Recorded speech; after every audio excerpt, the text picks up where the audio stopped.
And on today's episode, we meet is financial Jennifer. It's easy to make money, but managing that money, that's where the issue comes from. A lot of women, we prioritize liability.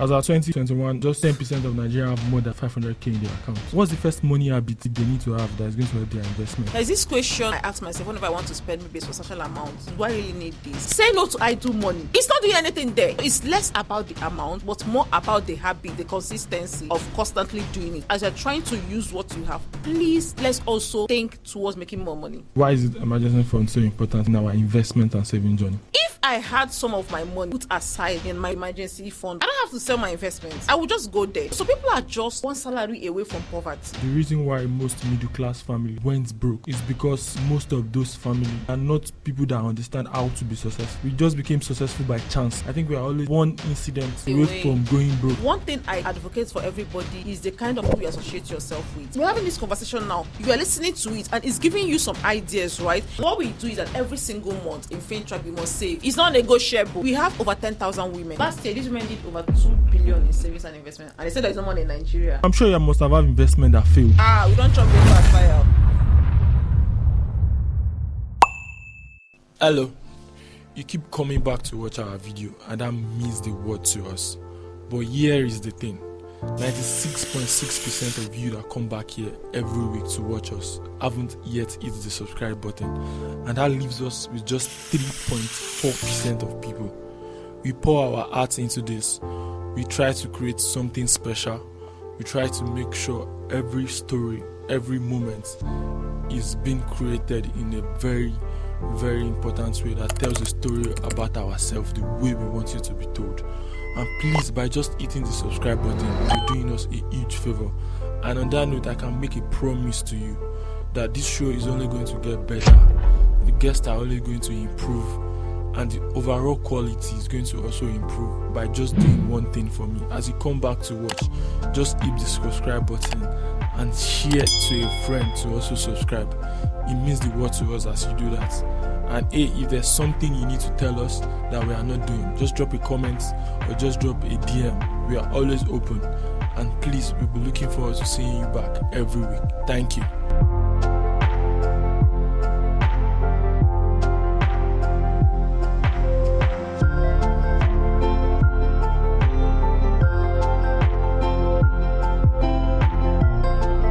On today's episode, we are telling one of the most important stories we tell ourselves in Nigeria, which is about our finances.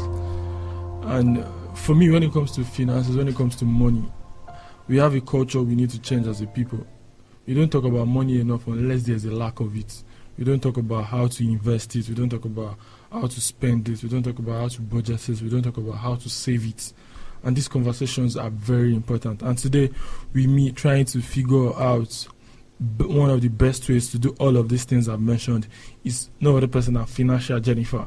Good morning, ma'am. Welcome. How are you doing? Hi, Sorami. Thank you so much. When I got the invite, I'm like, oh my God, I'm going on this platform finally. Thank you so much for the invite. And I'm getting excited because finally someone is acknowledging the lack of frequency around this conversation about money. We don't talk about these things enough. I'm really so excited to have that conversation with you. Who knows, at the end of the day, that's just money. No, I mean, at the end of the day, I think the only time we talk about money as a people, and those are things we need to change, is when there's a lack of it. Like, I think it's a culture that's embedded in us as we were growing up, maybe because our parents often don't have open conversations about money. The only time the conversation comes up is when there's a lack of it. Maybe there's money, there's no enough money to pay school fees, or maybe the rent is due. Those are the times you see the conversation happening. When there's enough money in the house, most of us don't know. Everybody's chilling. When it finishes, we come back to square one. That's when the conversation comes up. And those are the things I think like we need to change. And the only way we can change is having open conversations like people that are in that field and all. But when it talks about, you like to start from the person, not just what they do. Because I feel like Chinenye Awirigwe said something to me. He said what we do is very important because of the story that makes us do what we do. So what do I need to understand about you? Complexity of how you grew up that made you so interested in women having finances?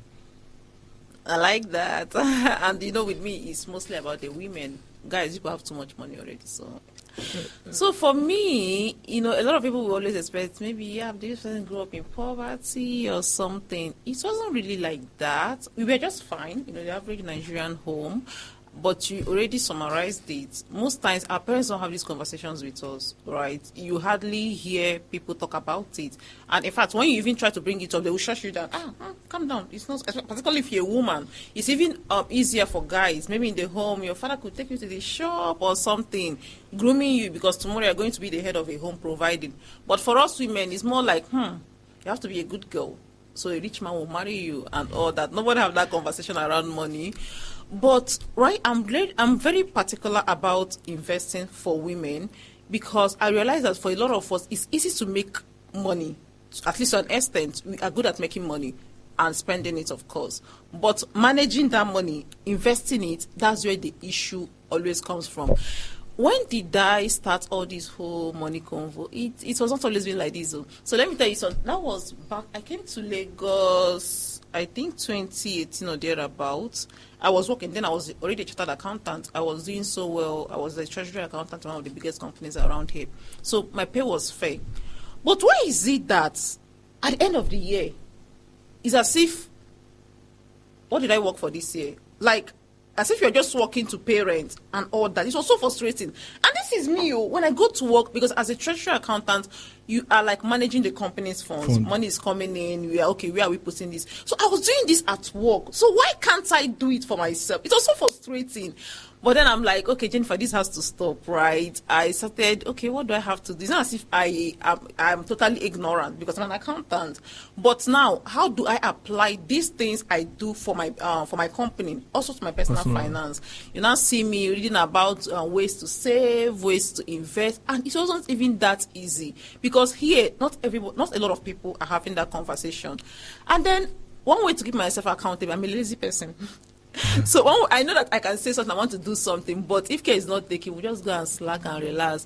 But to keep myself accountable, I started talking about this on social media. Okay, today I'm looking for apps I admitted that yes, I did fuck up with my money, but not anymore, right? I want to do better. Now, what I was doing then, if I see an app I want to save with, I can come up and be like, let's check this out. So they said that paying so interest.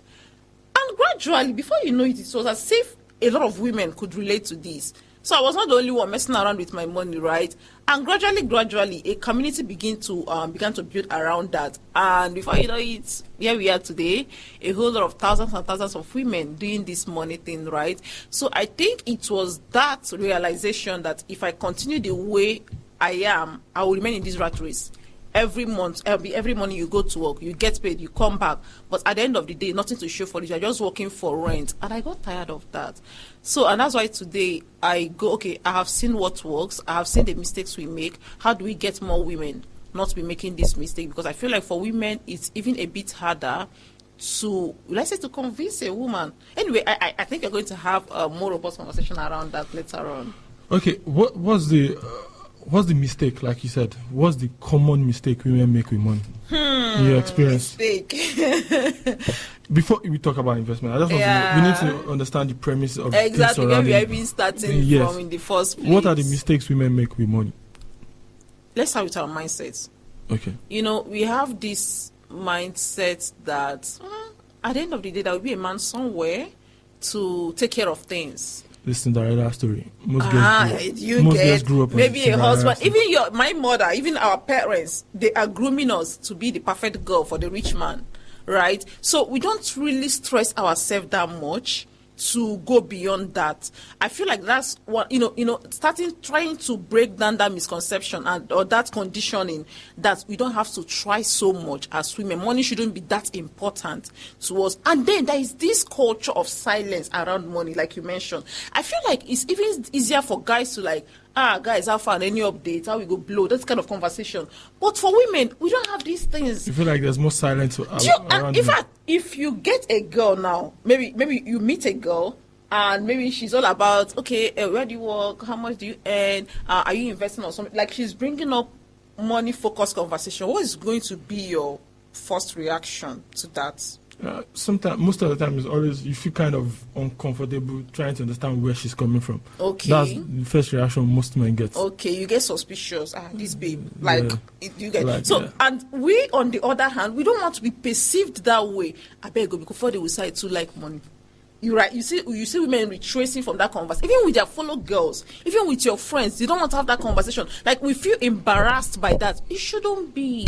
You need money. I need money. So why is it okay for you to talk about it and it's fine? But when I do, I become a gold digger. I'm happy to be a gold digger. How do they call it? I mean, I'm happy to be a gold digger. No problem. I like money. I'm happy to admit that, right? So that's what you wanted to say something. Yeah, I mean, I say it all the time. I think at the end of the day, irrespective of the passion that drives us to do what we do, the most important reason why all of us do what we do is because of the money. I'm passionate about making money. Yeah, passionate about making money. Yeah. Passion is also important, Yeah, right? passion is important, but at the end of the day, don't let's forget the bottom Profitable line. passion. Thank you so Profitable, much. that's We are here profitable. having this interesting conversation, but at the end of the day, you have to pay bills, you have to pay your team and all that. So yeah, money is at the bottom line.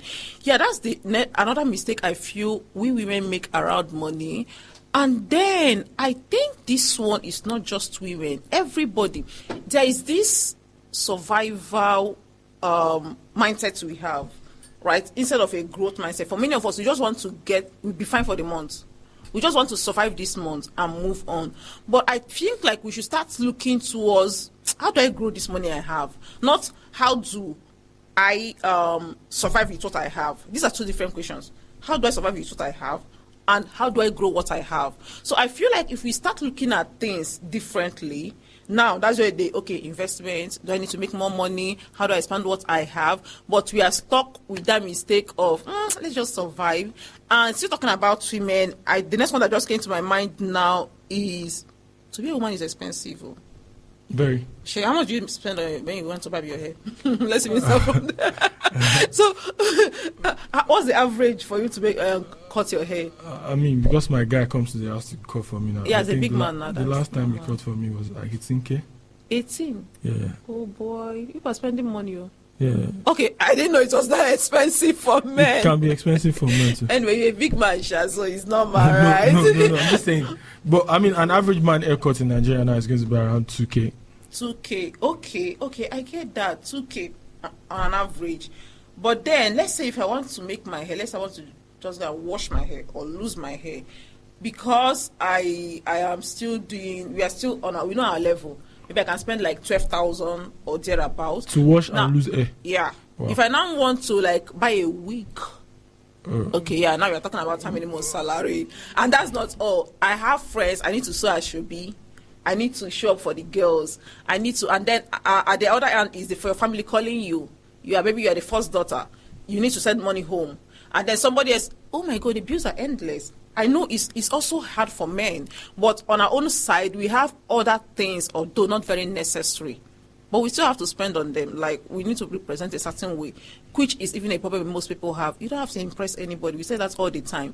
But you see that a lot of people, not even just women, we prioritize liability. Because all of this is just, money is living, not assets. So how do we get to the point where we are also spending money, yeah, but not just on things with no value, but on things that have the potential to make us more money? I hope that's the conversation we'll begin to have also here. So those are the problems surrounding it. Exactly. Okay, the mindsets, prioritizing how we want to be passive, spending on liability over investment, liabilities over investment. Okay, that makes a lot of sense. So my next question is, when we hear the word investment in Nigeria, we're always thinking about a lot of money. Complex processes, like, oh, I have to do this one, I have to do that one. So what is the first thing you need to, like, if you want to have an investment mindset, what's the first thing you need to think of when you're investment? Okay, I like the way you put it. What's the first thing you think of? I think you should have it at the back of your mind that investing is my money working for me. If you see it that way, it's a lot more attractive and easier. Like we work hard for this money, and then there's an opportunity for your money, the one you already have, to make more money for you. Everybody likes more money. So while we are hustling to doubling our income as well, the one we already have, what are we asking it to do for us, right? So that's I think if you look at it that way, it becomes easier. Now, actually doing this investment, what's going to make it help us do it is treating it the way you treat every other of your bills. Every month, you already know you have to spend 18,000 on your haircuts. You already know you have to spend, I don't know how much you spend on this space per month. So you plan for these things. Is it possible that we begin to plan for investment the same way?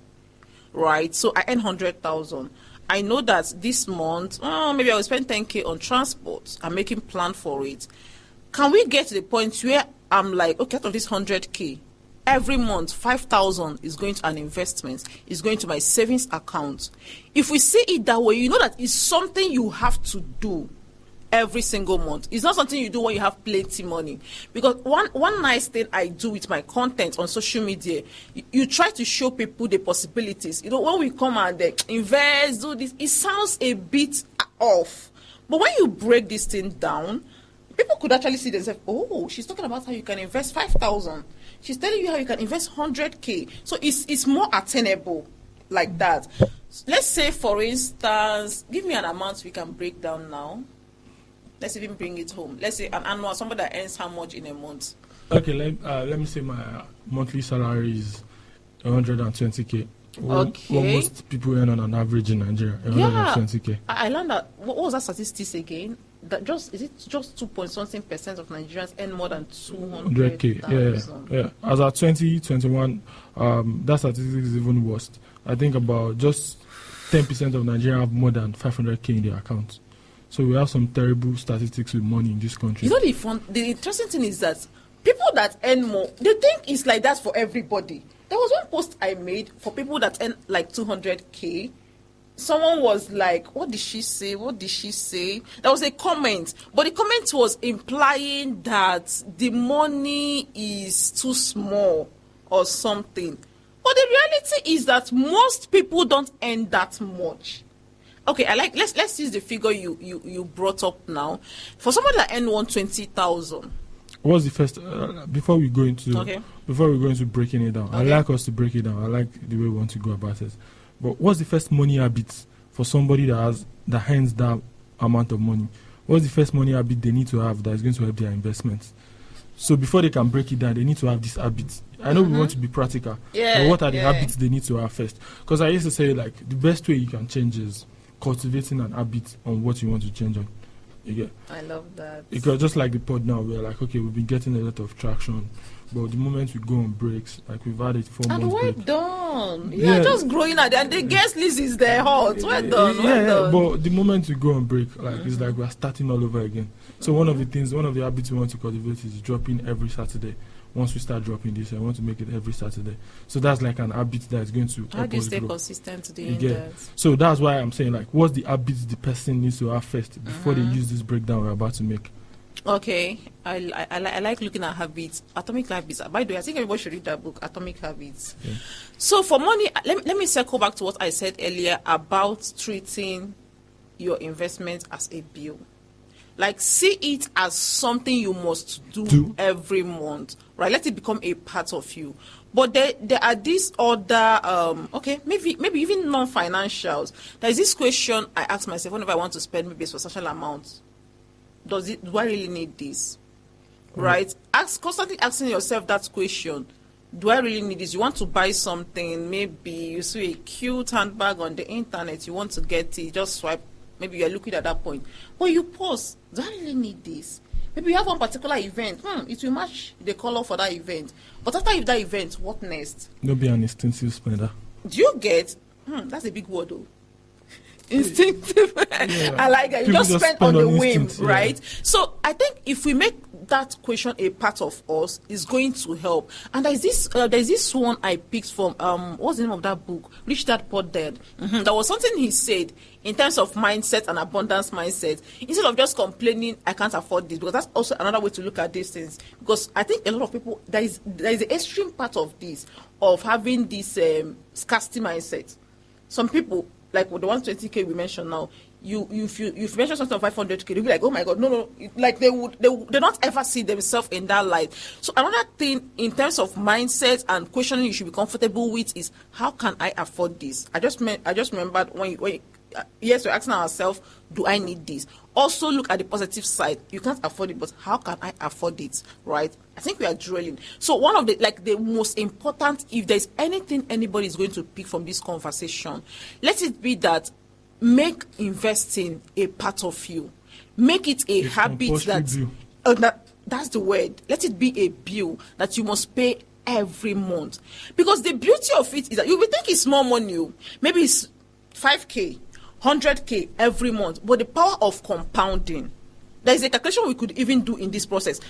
You feel like, okay, what am I saving 10k? It's nothing. But when you do it for stretch, maybe you want to use it for your retirement or something, and you're retiring in the next 30 years, you could see that, maybe on an average you've saved or you've invested 20 million. But you'll be shocked that what you have, the value of that portfolio is more than 100. It's more than 200 because of the power of compounding. So it's less about the amount, but more about the habit, the consistency of constantly doing it. So I think that's the one main thing I would want everybody to pick up. Let it be a part of you, a bill you pay every time. Okay, yeah. So now we've established is a part of us, is a bill we pay every time. Mm-hmm. So now let's break down the 120,000. Okay. So what's the way we break it down? Okay. Money investing is personal.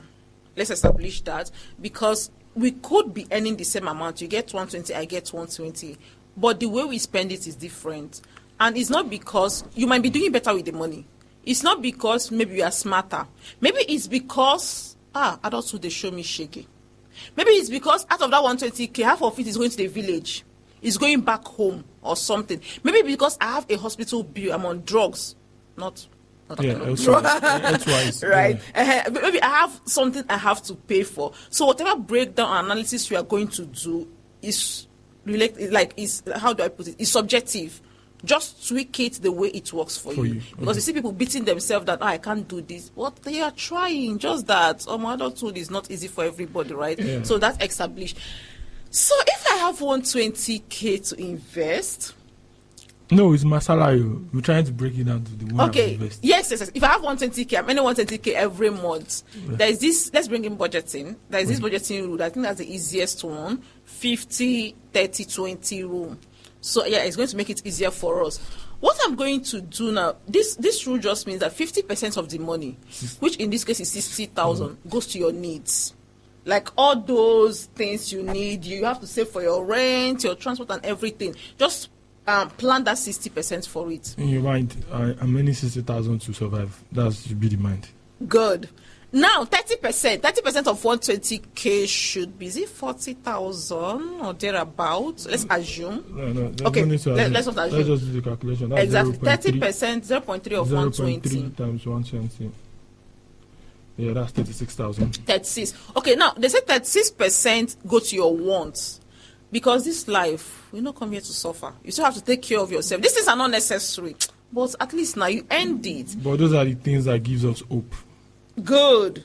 You go to I love movies. Yeah, I go to the cinema. It's Valentine's Day. You have to get your babe something. So all of this thing that is not compulsory, but it is nice. Now and then, that is the remaining 36%, 36,000. Now the balance of that money, which is just the 20%, is what you push towards your savings, your investing.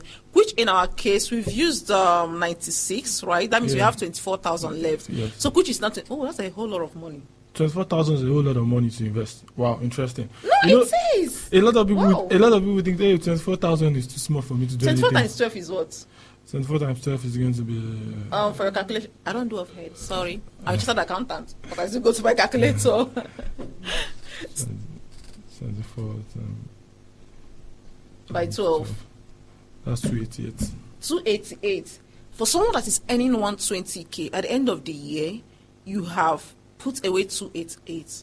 That's admirable, I think. Yeah. But normally they would feel like, it's too small, which, yeah, it is, particularly in this city. I don't know, depending on the city you are. But 208 something thousand at the end of the year. And mind you, we are investing this money. So there's going to be interest on top. It's not that's not the only thing you're going to have. Let's come back. So we have 26 to play with. This is the interesting part, the fun part. This is the one that's going to make you a millionaire. So we have 26,000 now to invest. Let's assume I'm going to break down, use this money on the assumption that I'm a young person. What age bracket? Young, maybe below 40 something.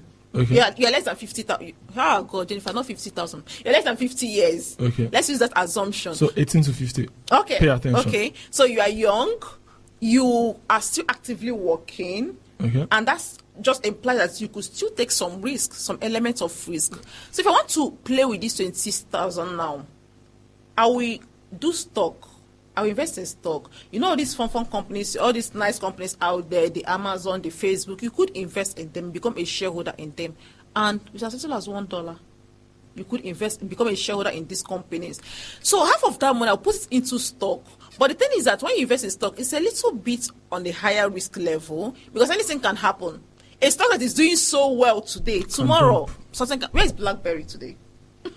I don't know, but BlackBerry was the anything back then. You get the drift. So I'm going to go. I'm going to put half of the money in stock. Maybe half of 26,000 is like 13,000. Maybe I just buy 2 stock. Maybe buy Tesla, and maybe buy MTN. This is not investment advice.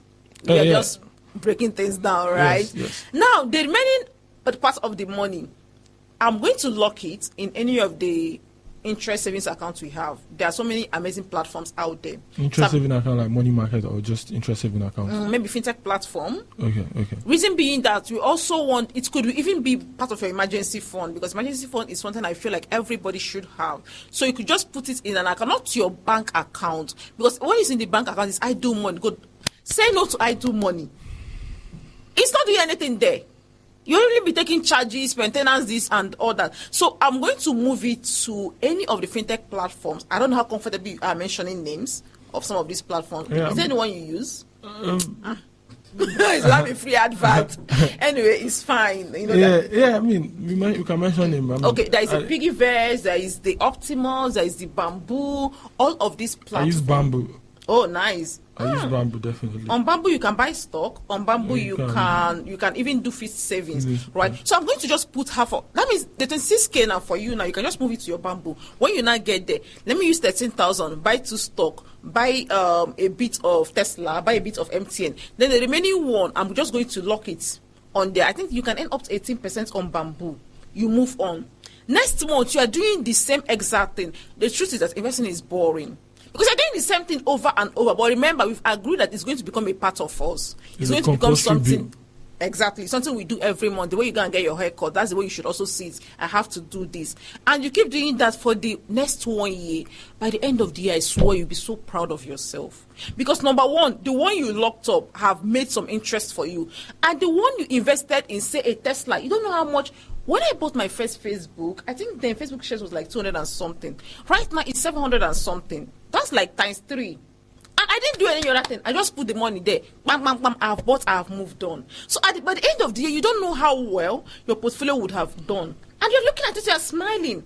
But your colleague in the same office, earning the same 120 as you, they're wondering, is it that she has men that is giving her money? Or is it that she's a rich kid? No, just that you are able to like optimize and utilize what you have. So yeah, that's exactly what I'm going to do with my 120K salary.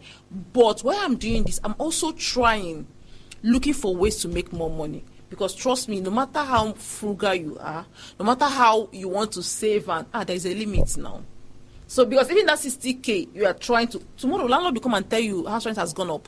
Before, maybe out of the 60K, you're just putting away 15 for your rent savings or something. But now you're telling you the way inflation is going, everything is flying. So yes, as you're trying to use what you have, please, let's also think towards making more money. Okay, let's think towards making more money. I used to say it, the problem is not whatever we think the problem is. The problem is not enough money. And the solution to the problem is making more money. And that makes a lot of sense.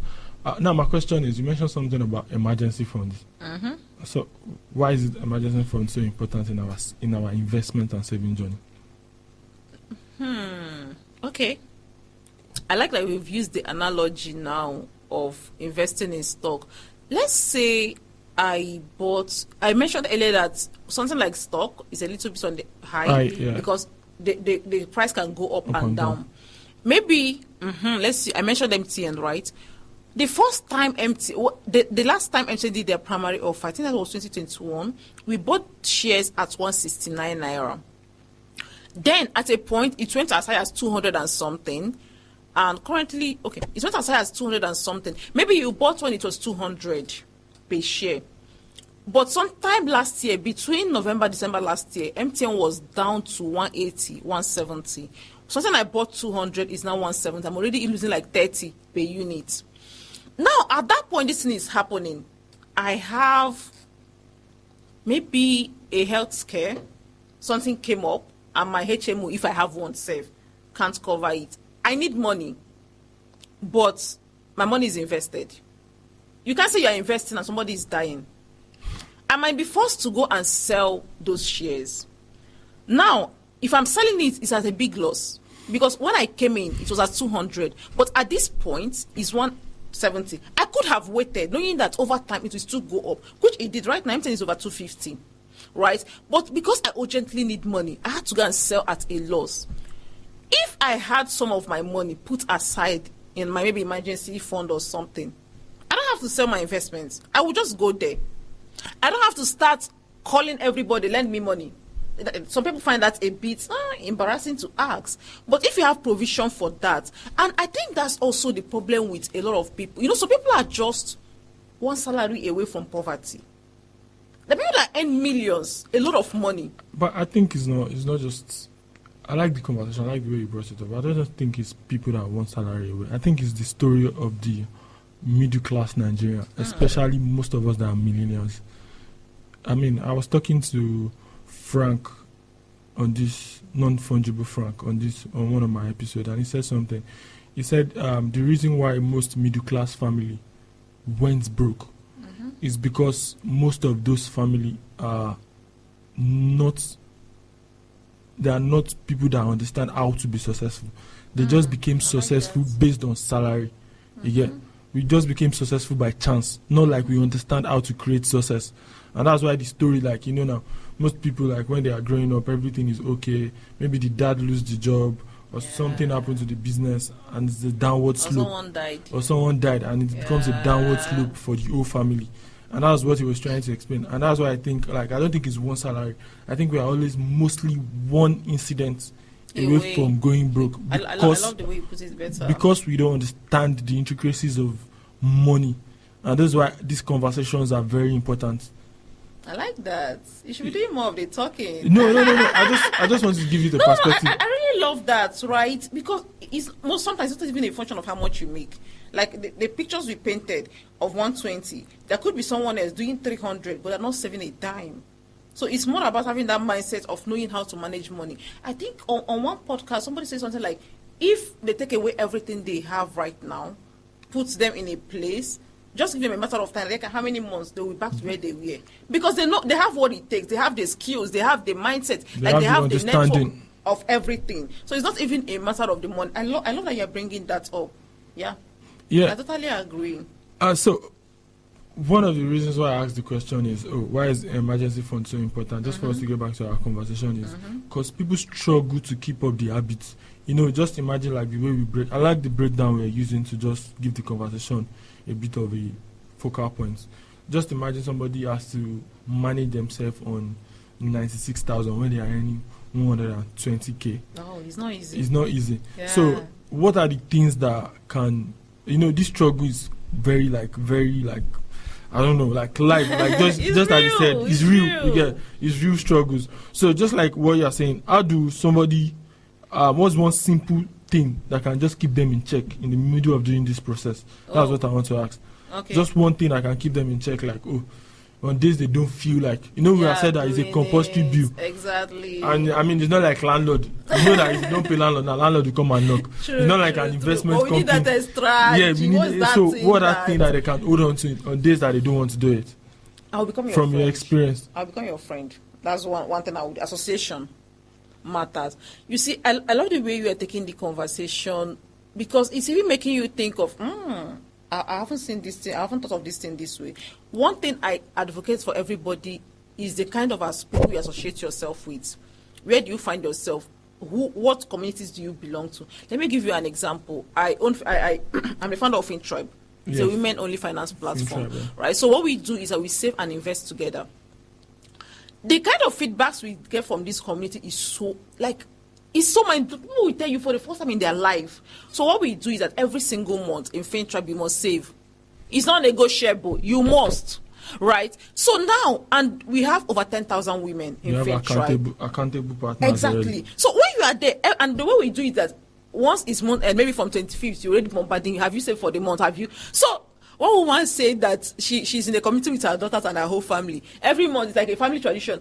Let's go and do our this, and before Jennifer will come to us in our dream or something. Like the joke in the community is crazy that you see Jennifer in your dream if you not save for the month. So in the group, you have other people asking, have you saved for the month? That ginger, that energy. So the circle you find yourself in really helps. So everyday person, find communities, follow pages, listen to conversations. We're having this conversation now. You are listening to it, and it's giving you some ideas, right? So surround yourself with things like this. And another thing is education. I think the more we try to train our mind about something, the more conscious you are about that. So for that extra ginger, find communities, find friends, even be the person starting that conversation with your friends. Look, find an accountability partner. It could be your colleague. Just call this person. Maybe someone that you feel like also have sense that would want to do this. Can we start up something? Can we start saving or putting away our money every time? And that's what FinTribe started, by the way. For me, just calling some of my friends, what we did that time, I think we were like 13 of us. I told them, babes, you have to do this. If you save for the month, send me your receipts. So any month you do not send me receipts, I'm asking you how far. We did it out for the first stage. It was so nice. Next year, everybody came back with their friends. We were like 300 and something. And today we are like over 10,000. So reach out to friends, reach out to people. Or if you don't have, join this kind of communities. If you should even consider joining FinTribe because it's free. So for your question, I think that is like one of the easiest way. Having bodies, money bodies that is going to keep you accountable. Listening to resources, listening to people, following pages, following channels, reading books that will keep your mind on. Yeah, I think that's my suggestion. I like the fact that we're talking about FinTribe. How long have you founded FinTribe? Oh, this should be our fourth year. Fourth year. And last year, these women did over 2 billion in savings and investment, and they said there's no money in Nigeria. Over 2 billion in savings and investment. What platform do you guys use? Okay, we have our platform. We have a platform we use, but we work with a custodian. You be a custodian, so they manage all our funds and everything. It goes to them at the end of the year. They show us love, like they pay out everybody. Okay, that's interesting. So that brings us to my next question. If I join FinTribe today, how much is the lowest I can come with? You're a man. Number one, you cannot join FinTribe. Oh, sorry. You don't have money. Sorry. Okay, if I want to let me say if you want to, if talks about you want. Don't worry, I get your question. Want to bring on maybe 3 of our female subscribers to join FinTribe, how much is the least they need to come with? It's actually any amount you want, but we encourage our members at least with 10,000 because we see that most people could afford that. We have students, so most people, the least we try to start with is 10,000. But you see people doing millions. Women have money, Hey, women have money. You can say that again. A woman that is not spending on you doesn't like you. I keep saying that. Yeah, women have money now, and they spend on what they like. So we can establish that. We can both establish that. Now women have money and they spend on what they like. There was this post I made in Valentine. They wanted to kill me. I was just helping, Okay. Because women do not have money. We don't have money. But you just said women have money. Wait, now but women never have money when it comes to them spending their money. But so I was being thoughtful. Let me help them and put gift ideas. Okay. I said for the guys, okay, you could buy a plot of land for your girls, buy gold, you could buy her stock, maybe 5 million you have stock portfolio for those in case you don't 5 know. million. And okay. You people have money now. Okay. That's for the guys. Let's go. Okay. Now I say for women, because we want to take care of our men, Okay. Buy jollof and this year for your man. Maybe buy car wash. It's not why are people not so appreciative? Okay. But okay, that's interesting. But now, so when you start, my next question is: how is this different from the normal I'm packing number one, I'm packing number two. Oh God, I don't like that. But anyway, it's actually helped a lot of people. That is I mean, we know, like it's not a very smart financial move. Yeah. But how is this different? That's my question. How is this different? Okay, number one, the risk is reduced because 1 and 2 parking story we enter. Okay. Sometimes, right? But in this case, you have a custodian. All the funds go to them. They manage it. We maintain. Is there a percentage of increase on fintech? Like when I save 10,000, what's my so that's rate? The thing. That's another unique thing with us. We don't have a fixed rate because what happens is that they collect this money, they invest it for us together, depending on what the market is happening. So this is like everybody has a say in FinTribe. At the end of the day, whatever interest we make is shared across board. Wow, that's interesting. Yeah.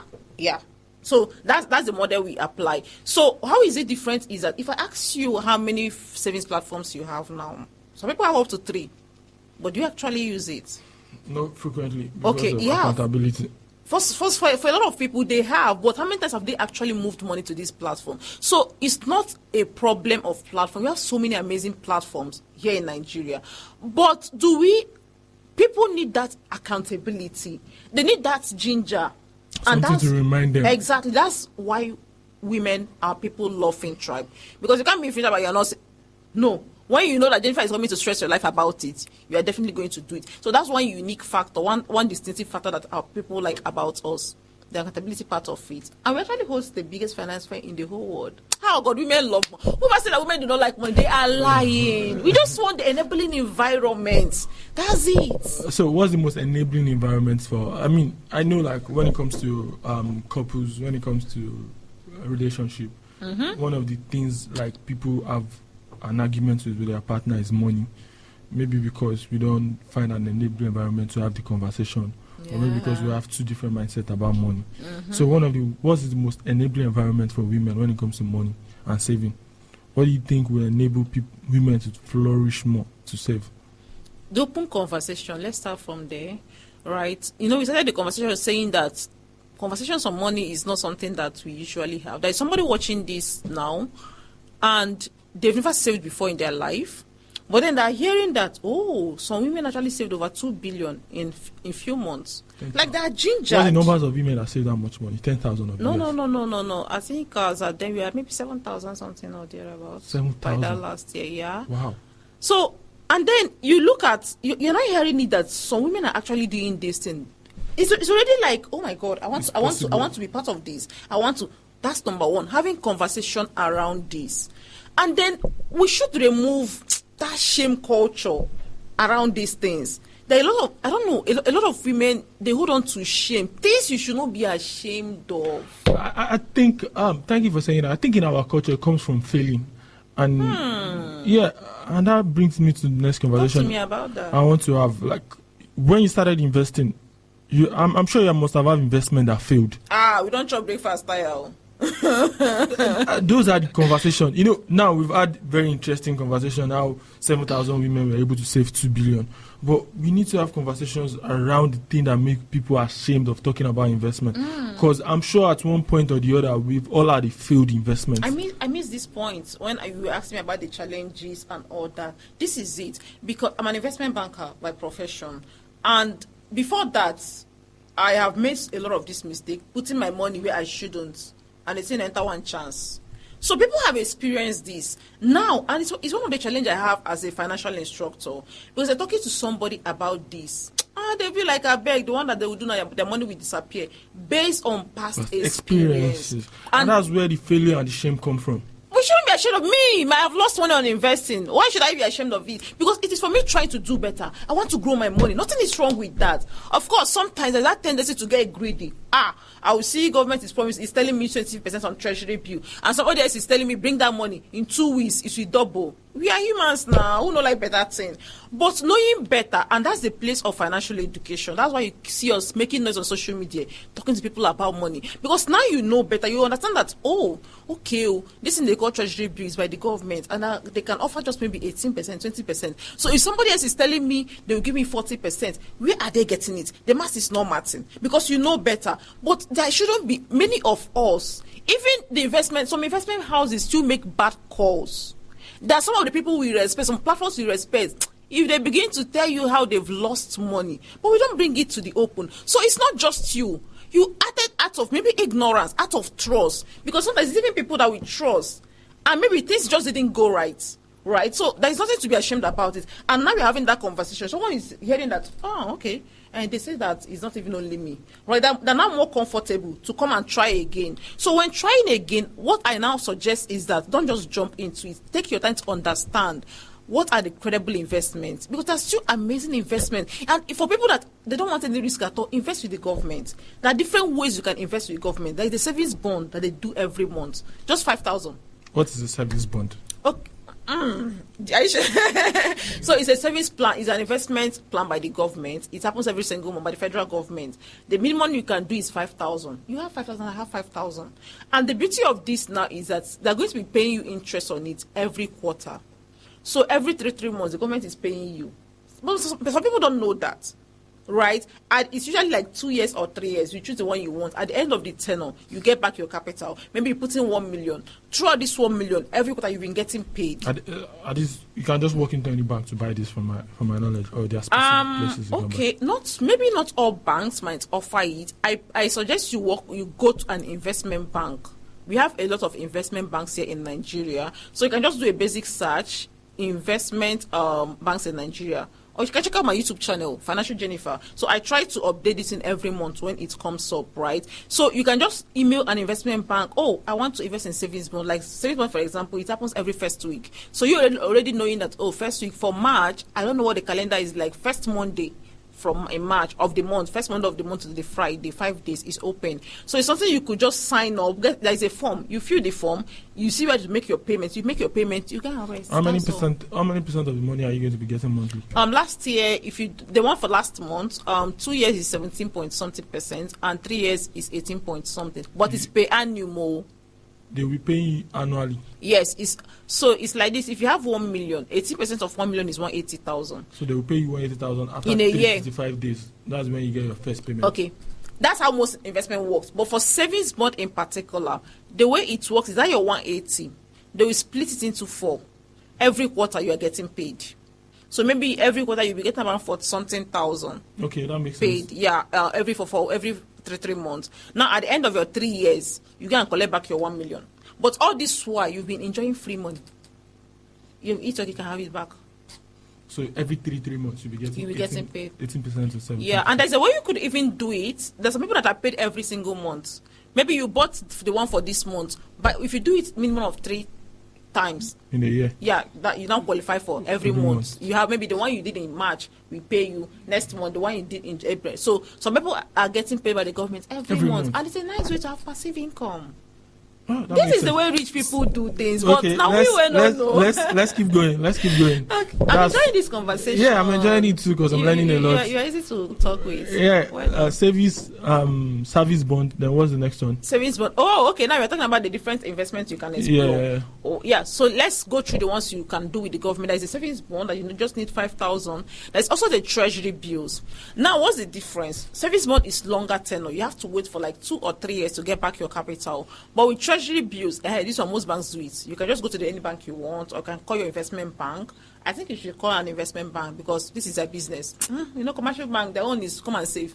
They're not come and put more, deposit money and all that. So with treasury bill, this one is shorter term. You can do 3 months, you can do 6 months, you can do 1 year, but it has to be less than 1 year.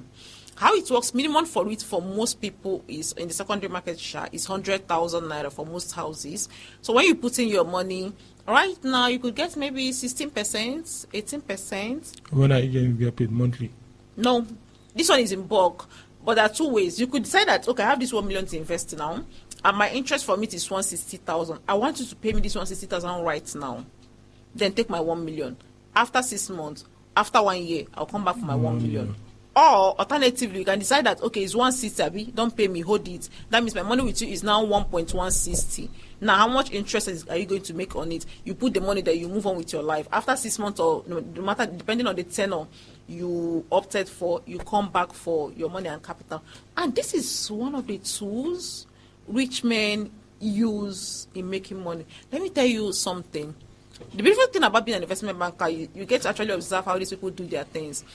a rich man that wants to buy a sport car, maybe there is one new car out there, maybe the car is like 50 million, they want to buy it, they will call you, Jenny, how much do I need to invest in so bond? I need 50 million. So you now will do the calculation. Okay, so you need like 200 million to invest as to get 50 million, because there's the option of getting your interest up front. They push this money to you, they get their interest of 15 million, they go and buy their dream car. After like 6 months or 1 year or something, they come back and they take back their 200 million. Now they bought this car with free money. Not free money. Investment is not free money. It's not free money, but it's smart alternatively, money. Yeah, Smart I like money. that. See what alternatively is? I'll be by the side. I'll be like, he just bought a car. I'll go and carry my life savings. Let me go and buy the same car. You want to compete? No, you're the person you're competing with. They didn't even stress. Do you understand? Smart money. They still have their money. They still have their money intact. But we are eating our capital. We shouldn't. So, but what's the risks associated? I like talking about when it comes to finance. So, I like talking about risks associated. There are two ways exactly. So you know what you're up against. Like I mentioned before, if you're on the low risk side, I think you are better off investing with the government. Because what's the worst that can happen? Is it because of my 100K that Tinubu will run away? So yeah, we consider, although there is no investment we call no risk, there is no zero risk investment, because at something can, even with the government, although so far they've not defaulted. And I don't see them to starting today, right? So with the government, you see it as low risk, because they will go and print money in a worst case scenario. There could be a worst case scenario, but that's it's lower risk. But the only thing now is, you know how this thing works. The higher the risk, the more the income you would make. Now government will give you, say no, with government you can invest and go and sleep. But maybe they're telling you they will pay you 16%, 18%. On the other hand, you have another kind of investment that could pay you. Okay, let me look at the commercial paper. It's also a type of investment, but in this case, you're investing with corporates. Okay, case in study. There's one closing today, Dangote Sugar. They're doing commercial paper. So with commercial paper, you are giving money. They're borrowing money from us. We are giving them money. After 6 or 9 months, they will pay you back with interest. Now that Dangote Sugar that is closing today, the yield is, I think, as up to 26%. Oh, so if you put in any money today, it's either 6 months or 9 months with commercial paper. In 6 months' time, they will give you 29% of amount. 20 something, yeah, depending on the company that is the company issuing the commercial paper. So that one closing today, I will pay you like, I think it's 26%. On the other hand, maybe a savings bond, like I said, paid you 18. Now this one is higher, but what's the risk there? With the government, you are fine. There's a bit of security. With commercial paper, you are still fine. There has been no default so far. But it's a corporate. A corporate, they can come to and say, we are bankrupt. They declare bankrupt. Exactly. So that is the risk there. But although sometimes you look at the companies are not all equal. I might be more confident in giving like a Dangote my money than giving me. You're a big man. Now, please, how much do you know I have? I don't even have to give you. I want to ask how much you need, but I don't even have to give you.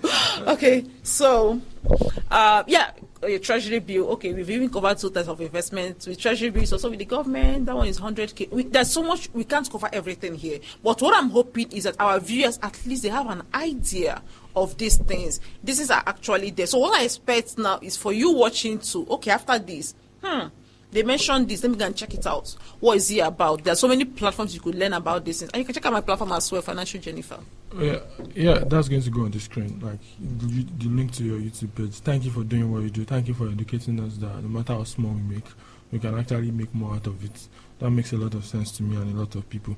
But with the continuous rise of inflation, economic instability, rise in living costs, it just puts a lot of mental stress on us when it comes to our money. Like me, I used to say, like, when it comes to my work, when I become so mentally stressed, the first thing that goes for me is the gym. That's how you distress. Like I tell myself a lie that that time I'm going to go and waste in the gym, I can use it to rest, which I know is a lie. But so most people, what they do is when it comes to all these things, the first thing they want to cut off is their savings. Their savings, their investments. Because of, at the end of the day, the person that was earning... A person with seafood shop with the investment. Even the person that was earning 120,000 in 2020 doesn't have the same value as 120,000 in today's market today. True. So, my question now there is, is there a way to mentally prepare for all these things to just help you? Like, you know, I know you've helped a lot of people. Like, I was going through your page preparing for this. You've helped a lot of people move their finances to a better place, their testimonials, their feedbacks. But is there a mental strength or a mental work that I think needs to be done to prepare for all these things? Because, I mean, as Nigerians, it's our reality and it's out of our control. Sure. So that's where my question Forget that I'm running mouth too. This country is not easy. I think we can all agree on that. Do you understand? So I think we should give ourselves credit. Okay, right? more credit. Exactly. Because, like you said, inflation is out there. As of December, is like 34 plus something %. And a lot of people are still on the same salary level. I don't know, employers remember to increase costs on everything, but you see that pay. Or even business owners are not having it easy, because it should be when people have money, they'll come and patronize you, right? So things are no longer as easy as it used to be. And the sad part is, I don't know when it's going to get better. Right? So we should, let's not beat ourselves up so much, because if you are not able to save the way you used to, no problem. I'm hoping that over time you will bounce back. So that's even one fact we have to accept. That all these things we are talking now, there are some cases I will hear. Honestly, I'll be like, don't worry. Leave investing by the side first.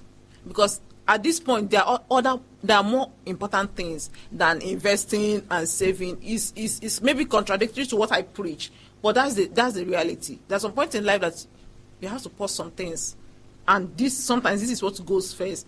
But then, for many of us, like you said, any small thing, bam, is that savings that we suffer, right? But I'm talking of critical cases. So how do you prepare yourself mentally for all of this? One, like I said, accept that things are not as easy as they are. As the same.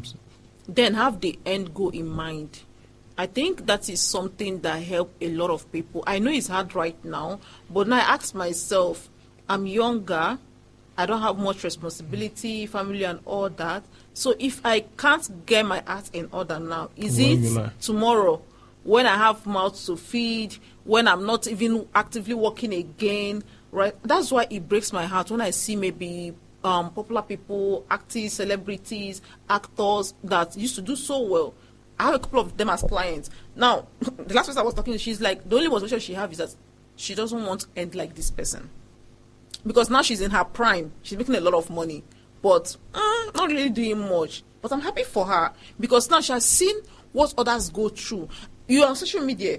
If you're not crowdfunding for 1 hour today, it's not, I don't know. It's sad, right? So having the end in mind is something that helps me, and I think help a lot of people. So if you tell yourself that I'm actually planting this today so that I'm going to have a better tomorrow. Some people say for their children as well. Okay, that's also a good motivation for some people. But even for yourself, you're somebody's child, even for yourself, right? So if I know that, I know I don't have much, but I'm actually doing this so that tomorrow I maybe even have a better landing. Some people, they start their business based from their savings, from the investment they have. That's how they start their business. So if you have the end in mind, it sort of does something for you, even when it's hard, but you are able to. So yeah, give yourself credit, have the end in mind. I mean, yeah, thank you for doing that. Thank you for doing that. I mean, I like the way we've touched on investments, the possibilities, the stress, the risks and everything. But in our society now, most people are, maybe because it's a popular opinion, the type of investments you preach is quite different from real estate investments. Because the only investment people know about in Nigeria now is real estate investments. So my question is, what's the difference between this, like, when you look at these areas? I mean, for people like we are trying to get on board to start saving, irrespective of how little their money is, what's the difference between a real estate investment and having an investment portfolio? Real estate is also part of your investment portfolio. But maybe the reason I don't hammer much on real estate, number one, I'm not a real estate expert. Maybe I'm just a real estate investor. But the reason I don't really hammer much on it is, if I want to buy a land in Lekki here, how much do you think I need? I'm not a real estate person. I know, but I know it's quite expensive. I mean, okay, you run into like 200 million. Do you understand? By now. You have 200 million, but I don't have 200 million. I don't have 200 million. No, these guys we know. So what I need now is 200 million. Okay. And then there is me, earning 100,000. And you're telling me I have to, okay, let's be more realistic. I want to buy a normal land, maybe in a bay or something. I need 5 million. So if you are talking to me earning 100K to go and buy land of 5 million, it's not very obtainable for me at this point. It's even going to stress me out. But you're not talking to me about, okay, out of this, you're 100,000. We said here that just less than 3% of Nigerians earn more than 200K. So the majority, I kind of cater to the majority, right? So the majority is the people we are talking to. Don't worry about 5 million. You can start with 5,000. Okay. You can start with 10K. But tomorrow, that money could, okay, a last example, there was this client I have. So the first time we met, she has, like, her life savings was 5 million naira, right? An amazing woman. Now we are friends. Was 5 million naira. But it has been in her bank all this while. You know, now that's our default. Leave this money in the bank. I'm doing where I have savings, but it's in the bank. For how many years is there? If something happen, she take away from it. She will still replenish it to that 5 million. And then there is Jennifer telling her that, or telling everybody, don't leave idle money in the bank. The bank will still come and arrest me one day. Don't leave idle money in the bank. It's useful. It's useless money and all that. You have to invest it. So then she told me that, okay, finally she wants to invest this 5 million. What can she do? We had a discussion. This was in 2021. We had a discussion, and thankfully there was a commercial paper on that time. She invested it. I think that commercial paper gave her like 450K. She did 6 months. After 6 months, she now had like 5.450. She topped it up. She was so excited because, oh my God, just 6 months, I'm getting extra 450K. This one has been in the bank for so many years. Now she rounded it up to 6 million. We did another one, and that was how her journey started. Each time it matures, she rounds it up. You know, when you are seeing results, you are more inclined to put more. She's a business owner, so there is extra from where that came from. Good. Then in 2023, okay, that was just 2 years plus. She bought a land in her street. She said one property came out for 20-something million. Now it's not just 5 million that transforms to 20-something million in 2 years, but of course she keeps adding. And at the end of the day, she was able to, like, that portfolio was worth 20-something million. That's what she now pushed into real estate. That is a story for many people. They start from what is available. You use it to build up. Then you come up to a level, like most Nigerians, our eyes on real estate. That's the only investment we know. But don't wait now till you have all the millions for it. You could start somewhere to build some muscle. Then you can enter into real estate, which is fine, by the way. I have real estate investment, so which is also fine. But at the end of the day, just ensure that your portfolio is diversified. You don't just have one, because this real estate bubble, God help all of us, because I really feel like the real estate market, particularly in this city. Do you understand? So that bubble, God. Do you understand? So conversation is overpriced. Too many people. Good. That makes a lot of sense. Thank you for bringing light to that. One thing else, apart from real estate investment, there's agricultural investment. I'm not an expert in agriculture. Okay, that's commodities. Okay, there is a commodities, but land. When you said agriculture investments, what are you looking at? What do you have in mind? When I say agricultural investment, I mean there are agricultural investment banks, there are cash to crops communities, there are other stuff that can actually double your Okay. Is this something that can add to the part of the portfolio? Of course, I do palm oil every year. It's part of, I grow in a family where we run palm oil mills. So palm oil investment is alternative investment. All of these investments, we call them alternative investment. So it's part of what I do. There's money in this thing, though. Yeah, there's money in agriculture. Food, yeah, I know. I have a poultry farm that I've been running for 5 years, so I know how much money is in it. I sense it. I knew you're a big man, right? You have a poultry farm. How you buy your feed? No, we mill our own feed. We've been in this thing for 5 years. It's quite big. Amazing. We thank the Lord. What do you sell? Is it eggs or? Yeah, we do eggs, but right now we have boiler meats too. So we have. So what if we want to buy? Where do we? We have about 3,000 boilers. We just started our boilers this year, so we have a lot of eggs we sell. We have 7,000. Guy, that's amazing. But he's just talking about structuring investment. That's modest, yeah. He's just talking about investing and all those type of things. So palm oil, I know like there's a lot of money in it too, because I have a friend that I think they are in Iwo. They have over 300 palm trees. I know how much that's money. amazing. How much money they make. So of course, agric is also some place I want to be careful with. Yeah, because it's cash That's intensive. one. And then this thing Nigerians do about something that is working well. we come in, And we flood want it. to mess it up. You remember the days of all those agri-tech, this thing, we were investing. It's part of the breakfast we chop in investments, and that's the story for many people. Yeah, that was 2020. I mean, Was it 2020? yeah. It was everywhere. It was 2020. I can recollect very well because, I mean, I think it was 2021. And why I was not surprised that happened was because I was in farming already that time, and they were promising 10% return of investment or 20% on return of Every investment month.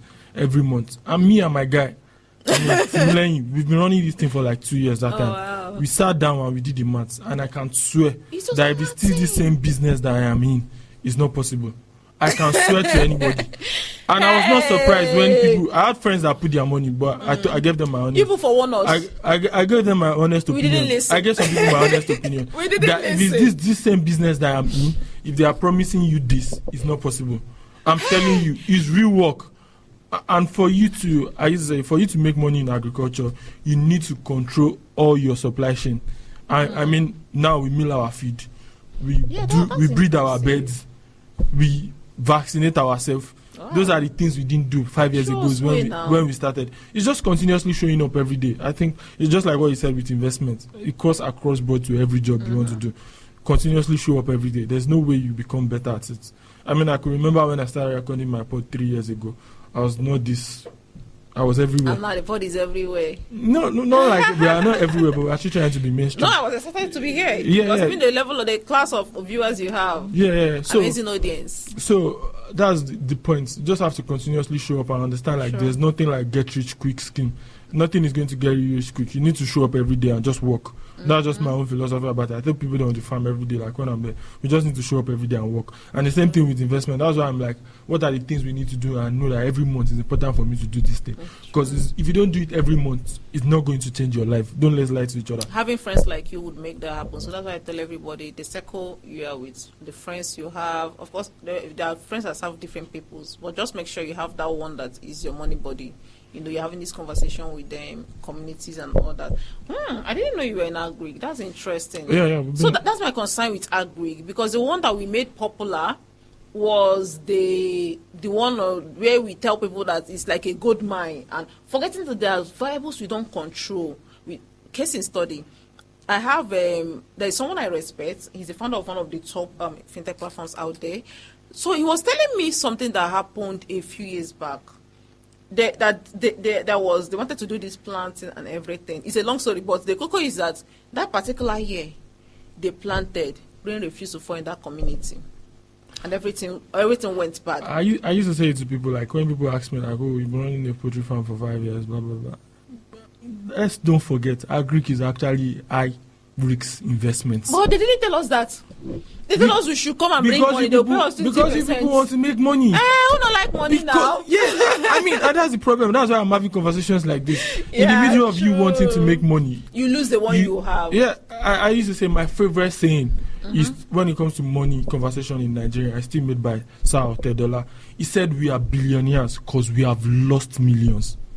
That's the way he put it. He said we are billionaires today because we have lost millions. And some people are still not going to be millionaires because they are afraid to lose thousands. And for that person that, you know, what you mentioned about people being afraid because maybe they've lost money in the past or they don't want to lose money. Now look at the saying you gave here. Somebody's a billionaire because he has lost millions. And some of us, it's just thousands we've lost. And we are back in our shell, right? So I like that. That's what he said. That's what Otedola said. He said we are billionaires today because we have lost millions. And that makes a lot of sense. Because anything you want to go into, your risk appetite determines how rich you are going to become. And on that note, I want to thank you for doing this with me, for touching on different topics that I know anybody that listening to this, no matter how small or how difficult a place they are, they can start their investment journey. It means the world to me. And I think we'll think about, to promote this episode, we'll help 2 people or 3 people from our subscribers, and maybe yours will be picking at random to start their investment journey on your platform. And we'll find a way to figure that out, how that is going to go. It's all down to you.